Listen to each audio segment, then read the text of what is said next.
Ibihe byiza kuri we wamaze gukora subscribe. Iki ni cyo gihe cyo gukora subscribe kugira ngo urusheho kuzajya ubona amakuru agiye atandukanye avugwa mu myidagaduro, politike ndetse n'inkuru ziba zitangaje ziba zivugwa mu Rwanda ndetse no mu karere u Rwanda ruherereyemo. Mbahaye ikaze rero aho muri by'umwihariko abari mu ntara enye no mu mujyi wa Kigali ndetse n'intara yacu ya gatanu ya diaspora. Tugiye kuganira rero ku makuru yiriwe avugwa hirya no hino mu Rwanda ndetse no hanze Rwanda. Nta yindi nkuru turi buvugeho nuko Perezida Kagame yatangiye uruzinduko rw'iminsi ibiri muri Botswana. Turaza kureba ko kandi Karasira Aimable agiye gufungurwa. Turaza kureba kandi ko turaza kuvuga ko urukiko rwo muri urukiko rwanzuye ko iperereza ku ruhare rwa Agatha Kanzige muri jenoside rikomeza. Turaza kuvuga ko Kinshasa ibiro by'ishyaka ry'uwahoze ari umukuru w'igihugu wa Repubulika ya Demokarasi ya Kongo Joseph Kabila Kabange PPRD, ishyaka ry'uwahoze ari perezida Joseph Kabila byatwitswe birashya birakongoka. Turaza kuganira amakuru avugwa hirya no hino ku isi. Turavuga ko haravugwa imirwano y'injyanamuntu mu marembo y'umujyi wa Uvira ishyamiranyije M23 ndetse na FARDC ifatanyije na Wazalendo. Bahaye ikaze rero muri aya makuru. Nge nitwa Irene Kamoso. Uzaramba Karasira Aimable wamenyekanye nka Professor Niga wahamijwe icyaha cyo gukurura amacakubiri muri Rwanda agiye gufungurwa nyuma yo kurangiza igihano cye cy'igifungo cy'imyaka 5 yari yarakatiwe. Biteganyijwe ko arekurwa kuri uyu wa gatatu. Urukiko rukuru urugereko rwihariye rushinzwe kuburanisha ibyaha mpuzamahanga n'ibyambukiranya imipaka ruherereye i Nyanza rwahamije icyaha Uzaramba Karasira ku itariki 30 Nzeri 2025 rutegeka ko afungwa imyaka 5. Karasira yashinjwaga ibyaha birimo guhakana jenoside, guha ishingiro jenoside, gukurura amacakubiri no gutangaza amakuru y'ibihuha. Ubushinjacyaha buhamya ko byakorewe ku muyoboro wa YouTube mu bihe bitandukanye. Ashinjwa kandi icyaha cy'iyezandonke no kudasobanura inkomoko y'umutungo we urimo amafaranga yafatanywe kashi n'ayari kuri konte ze zitandukanye n'izirimo banki na mobile money. Ubushinjacyaha bwari bwasabye ko Karasira yahamwa n'ibyaha byose bamurega, urukiko rukamukatira igifungo cy'imyaka 30. Karasira yasabye imbabazi abakomerekejwe n'amagambo yavugiye kuri YouTube mu bihe bitandukanye, avuga ko nta mugambi afite wo kubiba amacakubiri no guhakana jenoside. Ku bijyanye n'inkomoko y'amafaranga yafatiriwe, ubushinjacyaha bwagaragaje ko Karasira yayakuye mu barwanya leta bari bashyigikiwe ibyo avuga. Karasira we yavuze ko yari atunze menshi ariko arimo imperekeza yahawe na Kaminuza y'u Rwanda yabereye umukozi ndetse n'amafaranga yoherejwe n'abagira neza kandi ngo nta cyari kuyamutwara kuko akiri ingaragu. Nyuma yo gusuzuma ubwiregure bw'impande zombi, urukiko rwamuhanishije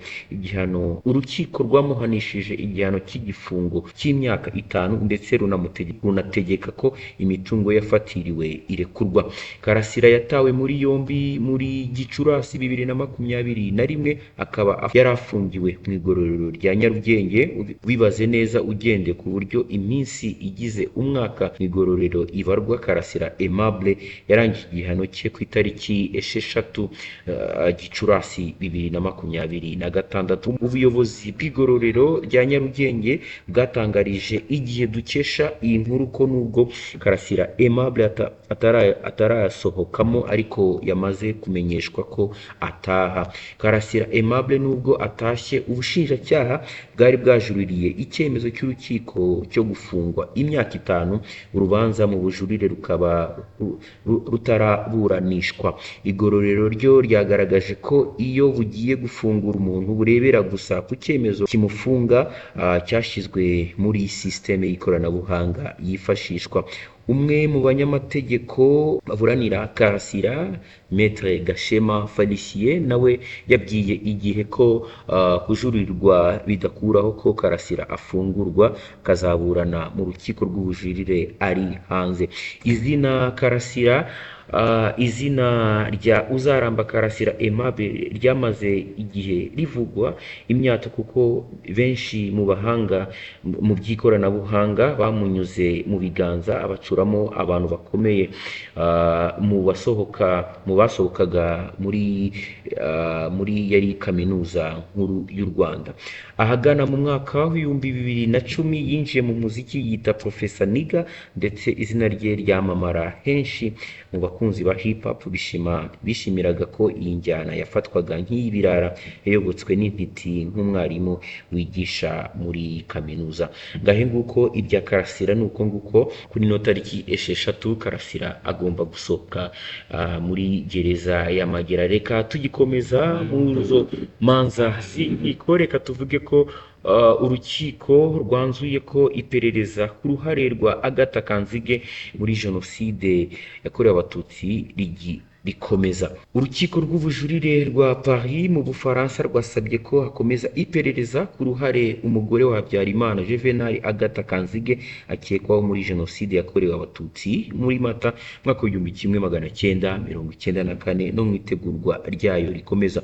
Mu banyamategeko bunganira abaregera indishyi mu manza za jenoside zibera mu Bufaransa, Maître Gisagara Richard yatangaje ko umwanzuro w'urukiko ari inkuru nziza, yongeraho ko Kanzige atazacika ubutabera. Muri ubu butumwa Maître Gisagara Richard yatangarije ku rubuga rwe rwa X yagize ati ntazacika ubutabera. Uyu mwanzuro wafashwe tariki 6 Gicurasi uteshwa agaciro wari warafashwe n'abacamanza bo mu rwego rw'iperereza ku itariki 21 Kanama 2025 wo guhagarika iri perereza ryatangiye muri 2008. Bari barasobanuye ko nta bimenyetso bihagije bigaragaza ko yagize uruhare muri jenoside yakorewe abatutsi muri Mata mwaka w'1994.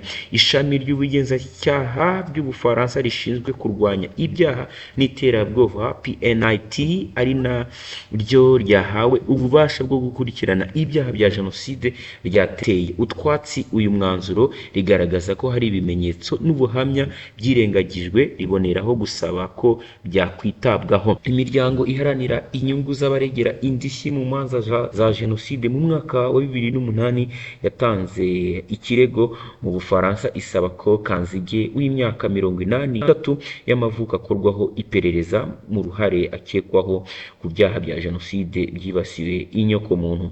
Muri Gashyantare 2022 abacamanza bafashe icyemezo cyo gufunga iyi dosiye bagaragaza ko nta bimenyetso bifara bigaragaza ko yaba yaragize uruhare muri jenoside no mu byaha byibasiye inyoko muntu. Kubera ko Kanzige yakuwe mu Rwanda tariki 9 Mata 1994 hashingiwe ku itegeko rya François Mitterrand wayoboraga Ubufaransa, iperereza ku ruhare rwe ryakozwe mu minsi 3 ibanza ya jenoside.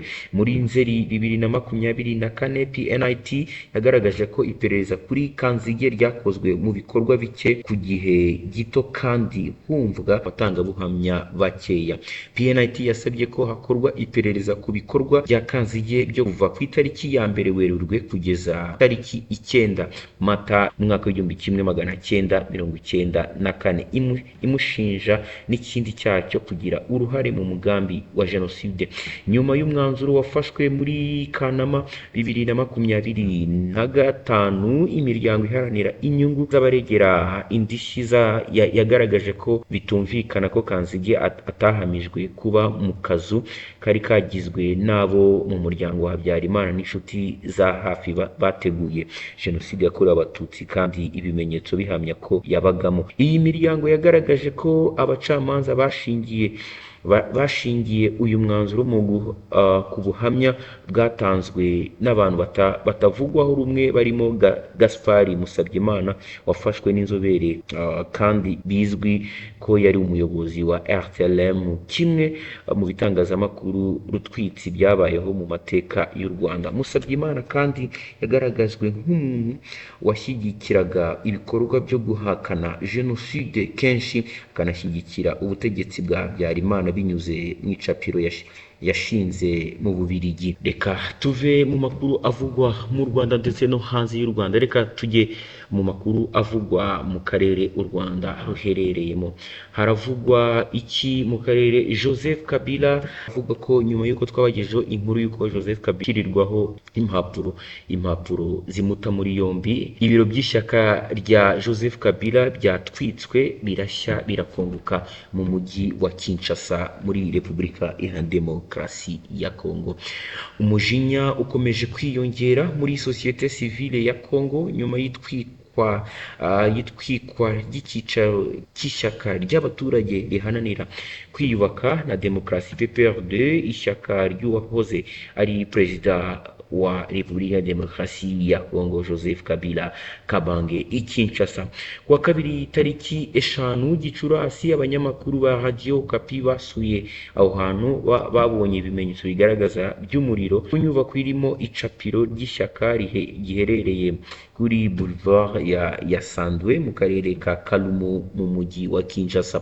Abatangabuhamya bavuga ko ibyo biro byari bimaze igihe bidakora, byatwitswe n'abigaragambyaga mu gihe cy'urugendo rwateguwe ku wa mbere n'ishyaka UDPS riri ku butegetsi mu rwego rwo gushyigikira ibihano Amerika yafatiye uwahoze ari perezida wa Repubulika ya Demokarasi ya Kongo Joseph Kabila Kabange. Ibi byakuruye impaka nyinshi ku muhuzabikorwa wa sosiyete sivile nshya ya Kongo Jean-Claude Katenge. Ibikorwa nk'ibi bibangamiye demokarasi muri Repubulika ya Demokarasi ya Kongo. Ni muri urwo rwego yamaganye byimazeyo iki gikorwa cyo kwangiza, kandi atanga umuburo kuri bamwe bishobora guteza mu gihugu urugomo na politike. Tukiri muri Repubulika Iharanira Demokarasi ya Kongo, reka tuvuge ko imirwano yakomeje. Haravugwa imirwano y'injyanamuntu mu marembo y'umujyi wa Uvira ishyamiranyije M23 na FARDC. Amakuru aturuka muri Repubulika ya Demokarasi ya Kongo aravuga ko kuri uyu wa gatatu umutwe wa FARDC, ingabo za FARDC n'umutwe wa AFC M23 n'ihuriro ry'ingabo zirwanira ku ruhande rwa leta ya Kinshasa baramukiye mu mirwano ikomeye cyane iri kubera mu ntara nto uvuye mu mujyi wa Uvira. Amakuru atandukanye yemeza ko imirwano iri kubera mu duce twa Kigoro, Kigurwe, Kabunambo duherereye mu birometero bibarirwa kuri 26 uvuye mu mujyi wa Uvira. Ni imirwano M23 ihanganyemo n'ihuriro ririmo FARDC ndetse na Wazalendo. Kugeza ubu biracyagoye kumenya uko impande zombi ziri kwitwara mu mirwano, ndetse yaba AFC cyangwa Kinshasa nta uragira icyo abitangazaho. Ni nahangaha turi ku musozo w'amakuru twabateguriye. Kusubire ahagaruka, niba utarakora subscribe, iki ni cyo gihe cyo gukora subscribe. Nge nitwa Irene Kamau. Ciao.